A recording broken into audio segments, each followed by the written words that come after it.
श्रेष्ठ पद के अधिकारी भव। सृष्टि के परिवर्तन की शुरुआत सदा एक आत्मा से होती है, जो स्वयं को बदलने का साहस करती है, जो बाहरी परिस्थितियों को नहीं, अपने अंतरिक्ष को रूपांतरित करती है। बाप दादा की शिक्षा सरल है पर गूढ़ भी। बच्चे, स्वयं को बदलो, क्योंकि जो आत्मा स्वयं को नहीं बदल सकती, वो विश्व की गति को कैसे मोड़ सकती है। अक्सर मन सोचता है, जब परिस्थितियां बदलेंगी तब मैं बदलूंगा, जब सहयोग मिलेगा तब मैं आगे बढ़ूंगा। पर जो परिवर्तन आधार पर टिका है, वो आधार के साथ ही डगमगा जाता है, क्योंकि जो दूसरों पर निर्भर है, उसकी प्रारब्ध भी हिस्सों में बंट जाती है। पर जो आत्मा कहती है, मैं ही विश्व का आधार हूँ, वो स्वयं अपने भाग्य की रचयिता बन जाती है। उसका परिवर्तन किसी प्रभाव से नहीं, अंतर की ज्वाला से जन्म लेता है।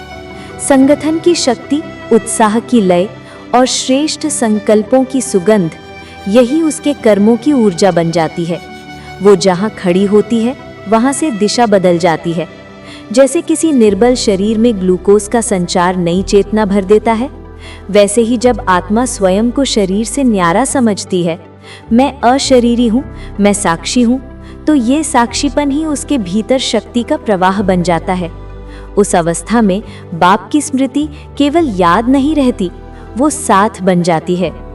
हर श्वास में, हर दृष्टि में, हर संकल्प में ईश्वरीय उपस्थिति का अनुभव होता है। यही स्थिति श्रेष्ठ पद का प्रवेश द्वार है, क्योंकि जो स्वयं को जीत लेता है, वो सृष्टि को दिशा देता है। जो अपने विचारों की गति नियंत्रित कर सके, वो विश्व की लहरों का भी नायक बन सकता है। इसलिए परिवर्तन का लक्ष्य बाहर मत खोजो, न किसी के शब्द में, न किसी परिस्थिति में। तुम्हारी ज्योति तुम्हारे भीतर है, तुम्हारा आधार तुम स्वयं हो।